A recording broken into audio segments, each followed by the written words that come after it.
Chapter 3. Tumayo naman na si Austin sa kanya nilapitan si Zarina para makausap ito ng private. Hinawakan niya sa kamay si Zarina at pinilit niya itong pinatayo. I came here to ask your daughter Zarina to marry me. Anas ni Tyrone na nakapagpatigil sa kanilang lahat lalo na kay Austin na hihiliin sana palabas si Zarina. What? Hindi makapaniwalang wika ni Natalia. Kung hindi mo pa nakikilala si Natalie, siya ang anak kong pakakasalan mo hindi si Zarina. Ani ni Mateo, sinalubong naman ni Tyrone ang tingin sa kanya ni Mateo. I know, Mr. Jimenez, at hindi ako nagkamali ng pangalang binanggit. Aniya, kunot-noo na rin siyang tiningnan ni Zarina. Hawak-hawak pa rin ni Austin ang kamay ni Zarina kaya inis na inalis yun ni Zarina. Hilaw namang tumawa si Olivia. Zarina, hindi pa ba sapat na pruweba yan para sabihing ikaw ang nagloko at hindi ang anak ko? Nagngingit-ngit ang mga ngipin ni Olivia na saad. Kahit na ipinakita na ni Zarina ang pruweba na may lihim na relasyon si Austin at Natalie, siya pa rin ang sinisisi. Tyrone, why are you doing this? Mahinang tanong ni Natalie, para bang gusto niya nang umiyak sa kahihiyan na natatanggap niya sa harap ng mga magulang niya at sa mga magulang ni Austin. This is enough. Austin, let's go home. Hindi na itutuloy ang kasal nyo dahil hindi na rin ako papayag na magpapakasal ka pa sa isang manloloko. Wika ni Olivia saka siya tumayo, hinailan niya na rin ang asawa niyang tumayo. Mrs. Gomez, hindi ba malinaw ang mga mata mo para hindi makita ang panlolokong ginawa ng anak nyo kay Zarina? Ang anak nyo ang nanloko pero bakit na kay Zarina ang lahat ng sisi? Ang gusto ng pamilya ko ay magkaroon ng connection sa pamilya ng mga Jimenez at dahil niloko ako ng future bride ko, wala ba akong karapatan na piliin kung sino ang magiging bride ko? Tama ba ako, Mr. Jimenez? Hindi nakasagot si Mateo sa sinabi ni Tyrone. Napayuko naman na si Natalie, gusto niyang magalit kay Zarina dahil alam niyang planado ni Zarina ang lahat ng gusto ni Zarina na makapaghiganti sa kanya. Austin, let's go. Galit ng sigaw ni Olivia sa anak niya sa kanya ito sa pilitan na hinaila. Olivia, pag-usapan pa natin to. Wika ni Natalia. I'm sorry, Natalia, pero hindi ko alam kung papayagan ko pa ba ang anak ko na pakasalan ang matapobre mong stepdaughter. Nakataas ang kilay na saad ni Olivia sa kanya hinaila si Austin at sa pilitan itong isinama sa kanila. Napapahilot na lang si Mateo sa sentido niya dahil sa gulong nangyayari sa pamilya niya.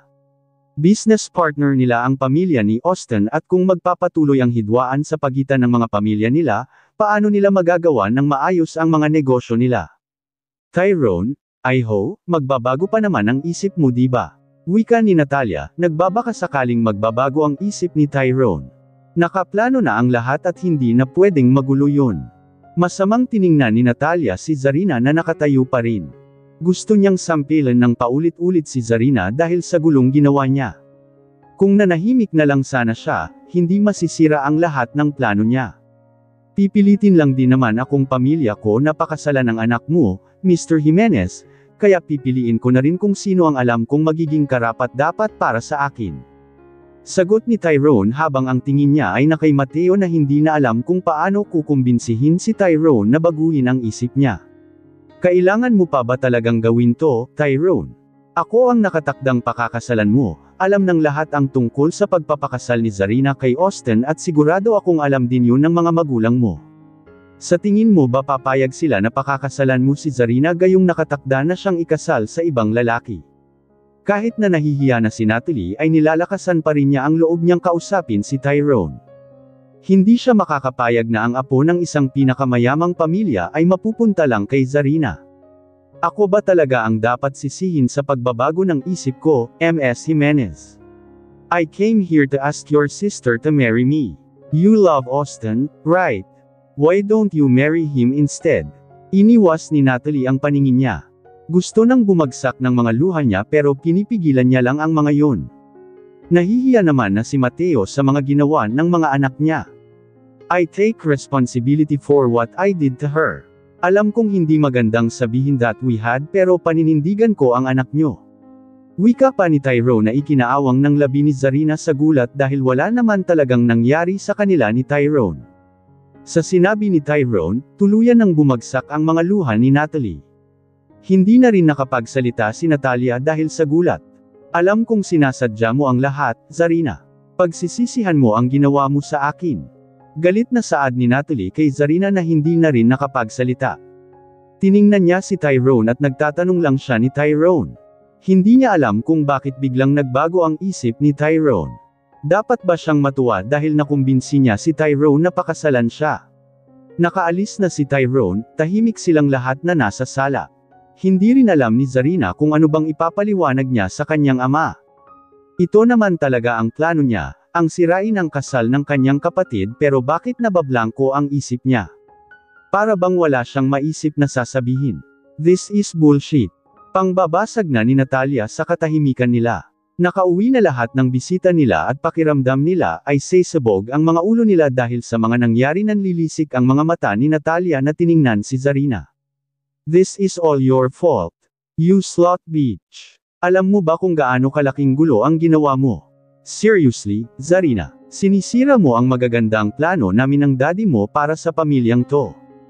Ikakasal ka na kay Austin at mayaman din ang pamilya niya, sa susunod na taon naman si Natalie at Tyrone pero bakit mo inakit ang mapapangasawa ng kapatid mo? Tandang padamdam. Zarina Jimenez, answer me. Ipaliwanag mo sa amin kung anong nangyayari. Galit na sigaw ni Natalia. Lakas loob na sinalubong ni Zarina ang mga mata ni Natalia na nag-aapoy sa galit. Plano niyo para sa pamilyang to o plano mo lang para sa sarili mo? Zarina, what? Sagot din ni Zarina sa kanyang ama na ikinagulat nilang lahat. AKA na naman ang natatahimikin niyo dad. Sawang-sawa na akong maging sunod sonyeran sa pamilyang to. Pagod na akong gawin ang mga bagay na pinapagawa niyo sa akin kahit na hindi ko naman gusto. Dad, all of people, kayo dapat ang kakampi ko. Niloko ako ng fiancé ko, inahas ako ng sarili kong kapatid pero ako pa rin ang mali. Sa akin ka pa rin magagalit. Ano bang dapat kong gawin para maging tama sa paningin niyo? Tandang padamdam panipik. Matagal na panahon niyang itinago ang galit na nararamdaman niya at hindi niya na kayang kontrolin yun ngayon. Ayaw niyang habang buhay ay para siyang robot na susunod na lang sa lahat ng sinasabi ng pamilya niya. Zarina, si daddy ang kausap mo baka nakakalimutan mo. Sabat na rin ni Natalie. Ngini siya ni Zarina ang kapatid niya na paborito ng lahat.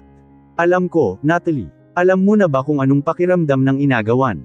Pero yung nararamdaman mo ngayon kulang na kulang pa yon sa naramdaman kong sakit dahil matagal na kaming may relasyon ni Austin pero kayo ni Tyrone, pinagkasundo lang naman kayong dalawa. Ako ba talaga ang sumisira sa maganda niyong plano para sa pamilya na to? Dad, answer me, ako ba talaga? Kung hindi nakipagrelasyon si Natalie sa lalaking mapapangasawa ko, sa tingin niyo ba mangyayari ang lahat ng to? Enough, Zarina. Raul, get her and lock her in the attic. Galit na utos ni Natalia. Umiling naman si Zarina at akma sanang aalis nang mahawakan na siya ni Raul, ang lalaking palaging inuutusan ni Natalia para ikulong si Zarina sa attic at sa kwarto niya. Dad, ako pa rin ba ang mali? Hahayaan niyo pa rin ba siyang ikulong ako sa attic kahit na alam niyo naman na wala akong ginawang mali? Tandang padamdam. Dad, please, wake up. Sigaw ni Zarina sa kanyang ama pero iniwas lang nito ang paningin niya. Hindi ka lalabas sa attic hanggat hindi mo inaamin ang kasalanang ginawa mo. Idala niyo na siya sa attic at huwag na huwag palalabasin hanggat hindi ko sinasabi. Lumalaki ang mga mata ni Natalia sa tuwing nagagalit ito. Dad, please, pagmamakaawa ni Zarina sa kanyang ama pero wala na siyang nagawa ng hawakan na siya ng 2 tauhan ng tita Natalia niya. Sinubukan ni Zarina na magpumiglas pero walang nagawa ang lakas niya sa lakas ng 2 lalaking may hawak sa kanya. Nang makarating sila sa attic ay itinulak nila papasok si Zarina. Madilim ang buong attic at dahil kabisado na ni Zarina ang kwarto ay mabilis niyang nahanap ang bintana kahit na madilim. Binuksan niya yun para magkaroon ng liwanag na nagmumula sa ilaw mula sa labas. Naupo sa gilid si Zarina at niyakap na lang ang mga tuhod niya. Naiiyak na lang siya sa kalagayan niya, hanggang ngayon hindi pa rin siya nakakawala sa kulungan niya.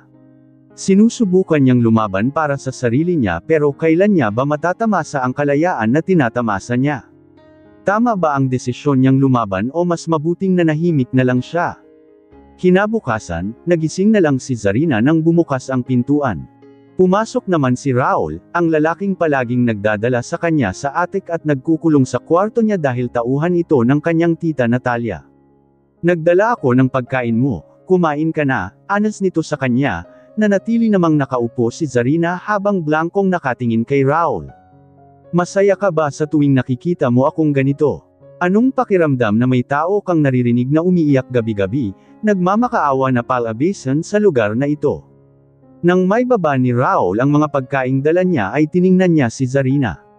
Naaawa na rin siya rito dahil maraming taon na naging tahanan ni Zarina ang attic at ang sarili niyang kwarto sa tuwing nagagalit sa kanya si Natalia. Kung gusto mong makawala at makaalis sa lugar na to, sumunod ka na lang sa gusto ng iyong ina baka sakaling magkasundo pa kayo. Hindi pa huli ang lahat Zarina. Kung gusto mo ng kalayaan, kung gusto mo ng katahimikan, gawin mo na lang ang gusto ng pamilya mo para sa'yo.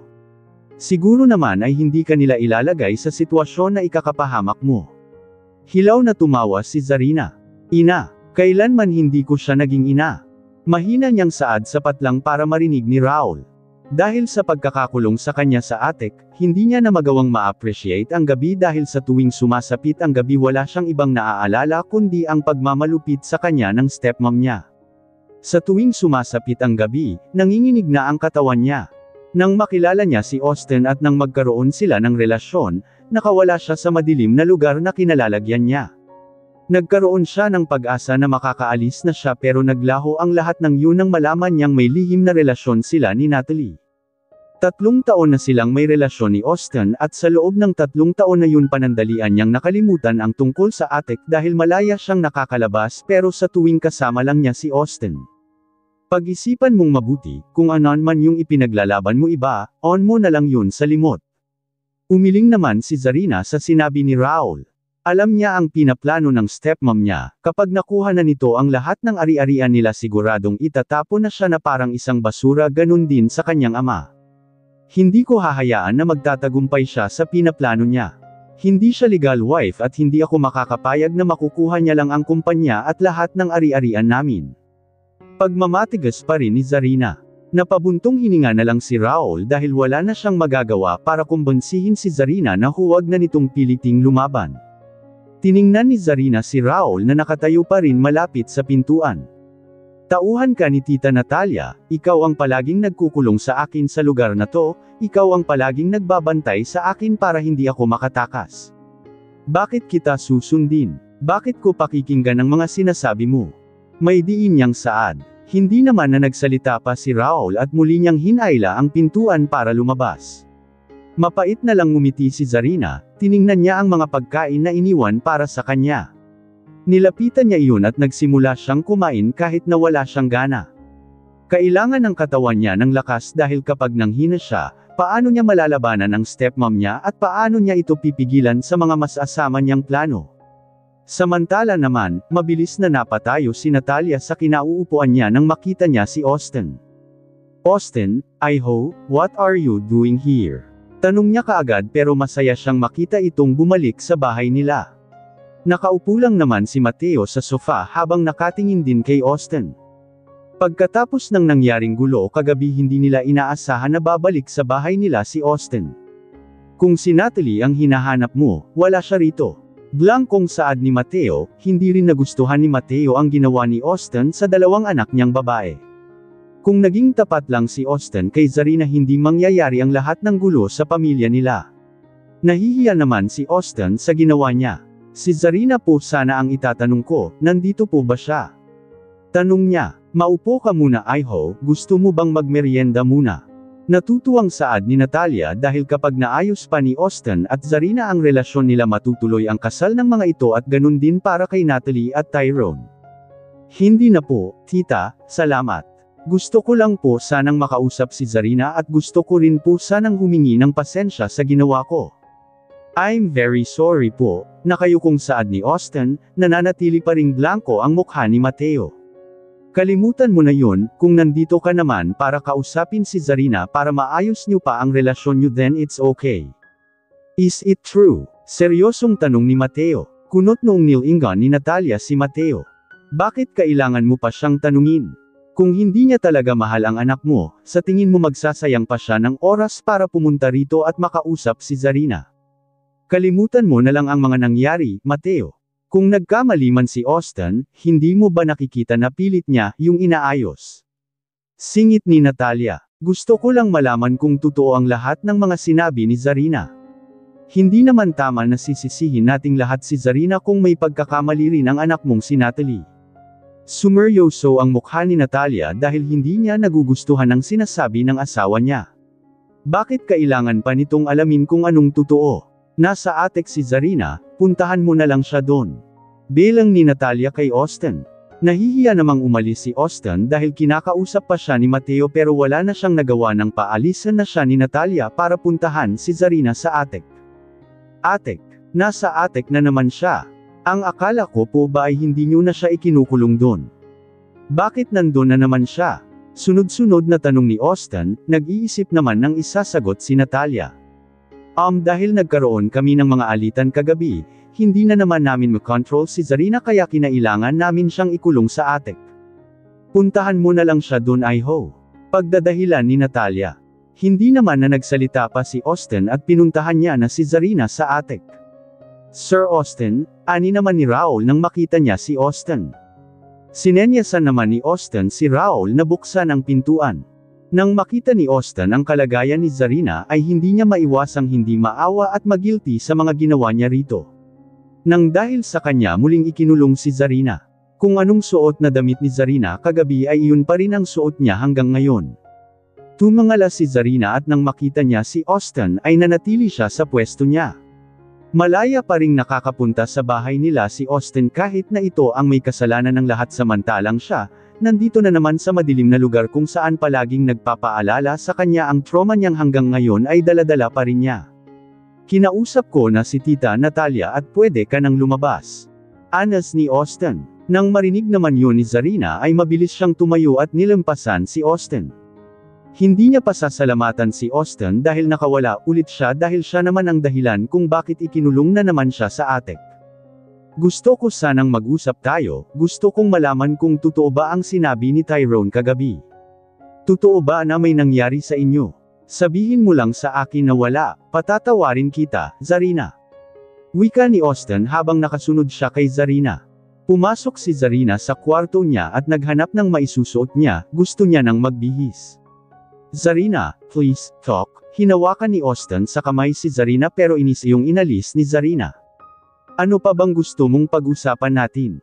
Galit na saad ni Zarina. Totoo bang may nangyari sa inyo ni Tyrone? Ano pa bang pakialam mo sa bagay na yun? Ikaw pa ang may lakas ng loob sabihin na patatawarin mo ako basta sabihin ko sayong walang nangyari sa amin. Ikaw nga ang tanungin ko, Austin, ilang beses na bang may nangyari sa inyo ni Natalie? Ayaw mong matanggap na nadumihan na ako ng ibang lalaki. Hindi mo ibinigay sa akin ang sarili mo kahit ilang taon na tayong in a relationship pero ibibigay mo lang ang sarili mo sa lalaking hindi mo naman kilala. Tandang padamdam panipik. Galit na sigaw ni Austin. Tinanggap kita kahit na alam kong may mga anak ka na tapos ikaw pa ang outress sa kasal natin. Tandang padamdam. Alam ba ni Mr. Fuentes na may mga anak ka na? Kapag nalaman niya ang totoo na itinago mo ang mga anak mo sa ibang bansa, iiwan ka rin niya sa altar, tandaan mo yan. Pag-isipan mong mabuti hanggat kaya pa kitang tanggapin na pakasalan. Pagbabanta ni Austin kaya malakas siyang sinampal ni Zarina. Hindi niya pinilit si Austin na ligawan siya, una pa lang din ay sinabi niya na ang tungkol sa kambal niyang anak at desisyon ni Austin na tanggapin pa rin siya kahit na may mga anak na siya. Si Austin ang nakakaalam ng lahat tungkol sa kanya. Alam din ni Austin kung paanong nagkaroon ng anak si Zarina dahil nagkaroon siya ng ka-one-night stand noon sa sobrang kalasinggan niya. May kambal na si Zarina bago pa man niya nakilala si Austin. Tahimik lang na nakaupo si Tyrone sa sofa habang nasa harap niya ang kanyang ama at ina. Hinihilot ni Melanie ang sentido niya, ang ina ni Tyrone. Hindi niya makapaniwalang tiningnan ang anak niya. Nahihibang ka na ba talaga? Anong ginawa mo sa bahay ng mga Jimenez? Gumawa ka lang ng gulo. Hindi ba malinaw ang sinabi ko sa'yo? Alam kong dalawang babae ang anak ni Mateo pero isa lang sa kanila ang pakakasalan mo at walang iba yun kundi si Natalie. Paano mo ba nakilala ang isa pang anak ni Mateo? Bakit ba gulo na lang ang palaging dinadala mo sa pamilyang to, Tyrone? Tandang padamdam. Kapag nalaman na naman ito ng lolo mo siguradong lalong magagalit yun sa'yo. Sumasakit ang ulong wika ni Melanie sa anak niya. Hindi niya na alam ang gagawin niya rito. Blanko lang naman ang mukha ni Tyrone. Salubong din ang kilay ng kanyang ama, gusto na nitong suntukin ang anak niya pero pinipigilan niya ang sarili niya. Nakakuyom na ang mga kamao nito at nang makita iyon ni Melanie ay hinawakan niya ang kamay ng asawa niya para kumalma ito. Ano pa bang gusto mong gawin namin? Gusto mo ba talagang ilagay sa kahihiyan ang pamilya natin? Bumalik ka sa bahay ng mga Jimenez at bawiin mo ang sinabi mo sa kanila. Sabihin mong nagkamali ka lang, sabihin mong nalito ka lang at ang pakakasalan mo ay si Natalie at hindi si Zarina. Ikakasal na si Zarina kay Austin Gomez kaya hindi mo na siya pwedeng pakasalan. Hindi naman pwedeng magpakasal si Zarina sa dalawang lalaki. Bakit mo ba ako binibigyan ng sakit ng ulo, Tyrone? Tandang padamdam panipik. Naiinis pa ring wika ni Melanie. Sa tuwing naaalala niya ang ginawa ng anak niya ay sumasakit ang ulo niya. Kung hindi mo pa alam, nakabalik na ng bansa si Owen from New York. Ang balita ko ay handa na siyang pumasok sa kumpanya at alam mo bang tuwang-tuwa ang lolo mo sa desisyon ng pinsan mo? Sa ginagawa mong gulo, sa tingin mo ba ay magiging karapat-dapat kang tagapagmana ng kumpanya? Alam mo naman na kung gaano kalaki ang interes ng pinsan mo na makuha ang kumpanya tapos ikaw wala ka lang ginagawa. Gusto mo bang pulutin sa basurahan? Dagdag pa ng kanyang ina. Nagsalubong ang mga kilay ni Tyrone, hindi niya nabalitaan kaagad na nakabalik na pala ang pinsan niya. Napangisi na lang siya, wala naman siyang pakialam sa kumpanya kaya kung magtatrabaho man ang pinsan niya sa kumpanya ng pamilya nila, wala na siyang pakialam doon at hindi niya na problema yon. Wala ka ba talagang gagawin? Hahayaan mo na lang ang pinsan mo na makuha ng buo ang kumpanya. Dalawa lang kayong tagapagmana ng kumpanya ng lolo niyo at kung patuloy na wala kang gagawin para matuwa sa'yo ang lolo mo, ano na lang magiging buhay mo? Bakit niyo pa ba ako gustong pabolaikan sa kumpanya? Hindi niyo pa ba nakikita? Nakapili na si lolo ng magiging tagapagmana niya at hindi ako yun. Tanggapin niyo na lang na magaling talaga si Owen pagdating sa pagmamanage ng negosyo habang ako wala akong alam. Naiinis na sagot ni Tyrone. Napahilamos na lang si Melanie sa mukha niya. Alam kong magaling si Owen pagdating sa business, gusto ko lang naman na makuha mo rin ang kalahating share sa kumpanya. Kung si Owen lang ang magtatrabaho sa kumpanya siguradong makukuha niya ng buo ang kumpanya. Hindi magdadalawang isip ang lolo mo na ibigay ng buo ang kumpanya kay Owen. Hindi ka ba natatakot sa magiging buhay mo? Matagal nang nakapili si lolo ng magiging tagapagmana niya. Bagsak ang balikat ni Melanie dahil sa mga sinasabi ng anak niya. Hanggang ngayon pa rin ba hindi mo pa rin nakakalimutan ang ginawa sa'yo ng lolo mo? Normal lang naman na pag-alitan ka niya dahil ang gusto niya lang naman ay matuto ka. At normal din ang magkamali, Mom. Inis na sagot ni Tyrone. Bakit kailangan pang ipaalala sa kanya ang bagay na matagal nang nangyari? I'm a fresh graduate back then pero ipinasok ako kaagad ni lolo sa kumpanya. Pwede naman akong mag-training pero binigyan niya ako kaagad ng mahirap na task at professional lang ang makakagawa. Ginawa ko naman ang sinabi niya, inilaan ko yung buong oras at atensyon ko para lang may perfect yung pinapagawa niya pero dahil lang sa isang pagkakamali, ipinahiya niya na ako sa harap ng mga business partner niya at ng mga major shareholders. He made me look stupid and dumb. If he wants a perfect person for his company, then that is not me. Sit down, Tyrone, sit down. Galit na sigaw sa kanya ng kanyang ama nang bigla siyang tumayo. Nagngit-ngit ang mga ngipin ni Tyrone at napairap na lang. Blanko niyang tiningnan ang kanyang ama. What? Walang emosyon niyang tanong. Babalik ka sa kumpanya sa ayaw at sa gusto mo. Pamimilit pa rin sa kanya ng mga magulang niya kaya napapailing na lang siya. Gusto niyong magpakasal ako sa anak ni Mr. Mateo Jimenez, pumayag na ako sa bagay na yon, hindi pa rin ba sapat yon? Kahit personal kong buhay ay pinapakialamanan niyo na at hinayaan ko kayo sa bagay na yon. Kailangan nating mag-schedule for dinner para mapag-usapan ang tungkol sa kasal. Excuse me, blanko niyang saad. Tumayo naman si Melanie at gusto sanang habulin ang anak niya pero masyadong mabilis ang paglalakad nito. Si Natalie Jimenez ang pakakasalan mo at hindi si Zarina, remember that, Tyrone. Sigaw na lang sa kanya ng kanyang ina. Napapabuntong hininga na lang si Tyrone. Palagi na lang kinokontrol ng mga magulang niya ang buhay niya pero wala rin naman siyang magawa dahil kapag hindi siya sumunod, puputulan ang pagbibigay ng allowance sa kanya dahil hanggang ngayon ay wala pa rin siyang trabaho. Samantala naman, nakatulalang nakatingin sa kawalan si Zarina. Iniisip niya ang mga sinabi ni Austin sa kanya. Napapabuntong hininga na lang siya, paano kung umatras si Tyrone kapag nalaman nitong may kambal siyang anak? Mom, please help me. Hindi ko na po alam ang gagawin ko, hindi ko na alam kung tama pa ba ang ipinaglalaban ko. I am doing my best pero pakiramdam ko kulang na kulang pa rin. Ano bang dapat kong gawin? Wika niya habang nakatingin sa kalangitan. Tila ba pinanghihinaan na siya ng loob. Noong nabubuhay pa ang kanyang ina, napaka-perfect ng buhay niya. Lahat ng gusto niya nakukuha niya, lahat ng hinihiling niya ibinibigay sa kanya pero simula nang ma-accident sila noon at siya lang ang tanging nakaligtas, biglang nagbago ang buhay niya sa isang iglap. Tinanggap ng mommy niya ang daddy niya nang malaman nito na may anak siya sa labas. Sa kabila ng kabaitan ng kanyang ina, kinuha pa rin siya. Nang maramdaman ni Zarina na may malamig na hangin na yamakap sa kanya ay napatingin siya sa paligid niya, nagbabaka sakaling makita ang kanyang ina kahit saglit lang. Mom, is that you? Hindi niya mapigil ang hindi maiyak dahil ngayon niya na lang ulit naramdaman ang kanyang ina. Hindi man naniniwala sa mga ganitong bagay ang ibang tao, wala siyang pakialam, gusto niyang paniwalaan na nakakasama pa rin niya ang kanyang ina kahit na wala na ito. Tipid na ngumiti si Zarina, sa kanya niyakap ang sarili niya. Gagawin ko ang huling ibinilin mo sa akin. Hindi ako makakapayag na makukuha lang ni Tita Natalia ang mga ari-arian natin. Susubukan ko ring maghanap ng ebidensya para patunayan na siya ang may gawa ng nangyaring aksidente sa atin noon. I will do my best and please, help me. Mahina niyang saad. Nang magring ang cellphone niya ay kinuha niya iyon. Tinitigan pa niya ng ilang segundo ang screen ng cellphone niya bago niya sinagot ang tawag ni Tyrone. Tumikim pa siya para hindi mahalata na umiyak siya. Yes, hello. Sagot niya rito. Let's talk, nandito ako ngayon sa isang pastry shop malapit sa subdivision nyo. Seryosong saad ni Tyrone. Mabilis na tumayo si Zarina sa kanya, pinunasan ang bakas ng mga luha sa pisngi niya. O okay, tanging sagot niya saka siya mabilis na pumasok sa loob ng bahay nila. Wala siyang kasama sa bahay maliban sa mga katulong nila kaya malaya siyang makakalabas ngayon. Mabilis na nagbihis si Zarina para mapuntahan niya kaagad si Tyrone.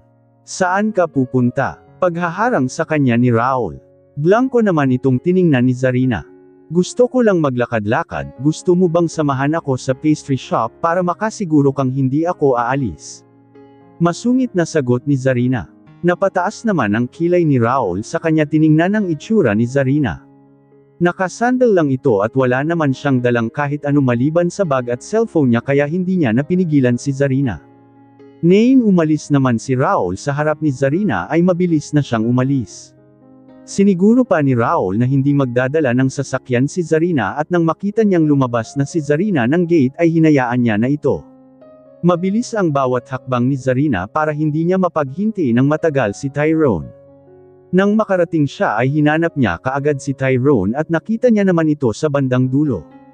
Naupo siya kaagad sa upuang nasa harapan ni Tyrone. Kunot-noo naman siyang tiningnan ni Tyrone, pansin pa nito ang butil-butil na pawis ni Zarina. Naglakad ka lang? Tanong niya na ikinatango ni Zarina. Hindi ako papayagang lumabas kapag gumamit pa ako ng sasakyan. Kapag umaalis silang lahat, may nakabantay naman sa akin. Sagot ni Zarina. Hindi maintindihan ni Tyrone ang pamilyang kinabibilangan ni Zarina. Pareho silang kinokontrol ng mga magulang nila ang mga buhay nila pero hindi maimagine ni Tyrone ang sitwasyong kinalalagyan ni Zarina. I came to see you dahil magkakaroon ulit ng dinner pero this time kasama na ang mga magulang ko. Nakarating na sa kanila na pinalitan ko ang bride ko, hindi ka naman siguro outrest sa usapan natin, hindi naman siguro magbabago ang isip mo, right? Hindi mo ako pwedeng ipahiya, Zarina. Seryoso niyang saad. Hindi naman kaagad nakasagot si Zarina kaya lalong nagsalubong ang mga kilay ni Tyrone. Zarina, may diing tawag sa kanya ni Tyrone. Tipid namang ngumiti si Zarina saka siya bahagyang tumango. Don't worry, hindi ako outrest. Ako ang lumapit sa iyo para pakasalan ako at kung ang ikinatatakot mo ay baka posibleng magbago ang isip ko at ituloy ang pagpapakasal kay Austin, hindi ko gagawin yun. Tinuldukan ko na ang relasyon namin. Sagot niya na ikinatango ni Tyrone. Mabuti naman kung ganun. Nakaschedule ang family dinner natin this week so be prepared. Umaasa akong hindi magbabago ang isip mo kahit anong mangyari. I'm sure kakausapin ka ni Mommy kapag hindi niya ako nakumbinsi na si Natalie ang pakasalan ko, huwag ka sanang masis-index sa pananakot o pagbabantang gagawin niya sa'yo. Pagbibilin pa niya, napalubok si Zarina, handa na ba siyang kausapin ang mga magulang ni Tyrone? Okay, I understand. Tanging sagot niya sa kanya ininom ang isang iced coffee na nasa table nila na mukhang in-order ni Tyrone bago siya dumating. Pansin ni Tyrone ang pamumula ng mga pisngi ni Zarina at ang pamumula rin ng mga mata nito. Did you cry? Kuryoso niyang tanong. Iniwas naman ni Zarina ang paningin niya. No, napuwing lang ako habang naglalakad papunta rito. Pagdadahilan niya, hindi naman na nagtanong pa si Tyrone. Nang matapos ang pag-uusap nila ay sabay na silang lumabas ng pastry shop. Ouch, ing ni Zarina nang mabangga ito dahilan para mawalan siya ng balanse. Bumagsak siya at tumama ang puwet niya sa matigas na sahig. Mabilis naman siyang nilapitan ni Tyrone at masamang tiningnan ang nakabangga kay Zarina. Pasensya na miss, hindi ko sinasadya. Hindyang paumanhin ng lalaki saka siya bahagyang yumuko. Iniwas ng lalaki ang paningin niya kay Tyrone dahil masama na ang tingin ni Tyrone sa kanya. Tatayo na sana si Zarina nang bigla niyang maramdaman ang sakit sa paa niya. Are you okay? Tanong ni Tyrone sa kanya tiningnan ang paa ni Zarina at alam niyang na-sprain ito dahil mabilis na namaga ang paa niya. Inalalayan ni Tyrone na tumayo si Zarina sa kanya ito isinakay sa sasakyan niya. Maglalakad na lang sana si Zarina pabalik ng bahay nila pero mukhang hindi niya rin kakayanin dahil masakit ang paa niya kapag sinusubukan niyang maglakad. Saan tayo pupunta? Tanong ni Zarina dahil palayo na sa bahay nila ang sasakyan ni Tyrone. Naghahanap ako ng klinik para makhek ang paa mo. Blankong sagot ni Tyrone sa kanya mabilis na kinabig pa kanan ang manubela niya nang makakita siya ng klinik. Hindi naman na kailangan, lalagyan ko lang ng ice cube to sa bahay hey. Gulat na saad ni Zarina sa kanya nang bigla siyang buhati ni Tyrone na para bang isang bride. Ibaba muna ako, nakakahiya. Mahinang wika ni Zarina pero hindi siya pinakinggan ni Tyrone. Ipinasok siya ni Tyrone sa klinik saka siya ibinaba sa ibabaw ng lamesa. Ramdam naman ni Zarina ang pamumulan ng mga pisngi niya. Check her ankle, utos ni Tyrone. Napapairap na lang si Zarina dahil hindi naman na siya kailangang idala sa klinik. Yelo lang ay sapat na para gumaling ang paa niya. Chinek ng nurse ang paa ni Zarina at nagsagawa rin sila ng x-ray para masigurong walang malalang injury. Nilagyan lang naman nila ng bandage ang ankle ni Zarina. Kailangan mo lang ipahinga ang paa mo at kapag nakauwi ka lagyan mo rin ng yelo, makakatulong yun para mabawasan ang pamamaga. Itaas mo rin ang paa mo o lagyan ng unan sa ilalim na mas mataas sa puso mo. Kapag hindi pa rin gumaling sa at nararamdaman mo pa rin ang pananakit, bumalik ka rito. Okay naman ang result ng x-ray mo kaya walang dapat ikabahala. Saad sa kanya ng nurse, ngumiti at tumango na lang si Zarina. Salamat nurse, sagot niya. Muling binuhat ni Tyrone si Zarina para may sakay ito sa sasakyan at may hatid niya na rin sa bahay nila. Sa susunod mag-iingat ka na, kapag kailangan mong bumalik sa klinik tawagan mo lang ako at pupuntahan kita kaagad dito. Ani ni Tyrone nang may baba niya sa sofa si Zarina nang may hatid niya ito. Yeah, thanks. Tipid na sagot ni Zarina saka siyang ngumiti. Tyrone, what are you doing here? Tanong ni Natalie na kararating lang. Tiningnan lang naman siya ni Tyrone saka ito lumampas sa kanya. Masamang tiningnan ni Natalie si Zarina, ginagawa mo talaga ang lahat no para maakit si Tyrone at ikaw ang piliin niyang pakasalan. Hindi ka ba nahihiya? Pinapapunta mo siya rito kapag ikaw lang ang tao sa bahay. Anong ginawa niya rito? Galit na namang saad sa kanya ni Natalie. Hindi naman siya tinitingnan ni Zarina. Gusto mo bang gayahin ko ang teknik mo? Ang makipagkita sa hotel, ganun ba Natalie? Nagagalit ka pa rin ba? Hindi ba at ikaw naman ang pakakasalan ni Austin? Ikaw pa rin ang pinili niya kaya bakit inaakit mo pa rin si Tyrone? Tandang padamdam. Bakit mo ba to ginagawa? Gusto mong maghayganti? Zarina, this is too much. Hilaw namang natawa si Zarina sa kanya tiningnan si Natalie na tila ba stress na sa buhay. Sa itsura niya para bang siya ang nasasaktan ng sobra, para bang siya ang niloko at inagawan.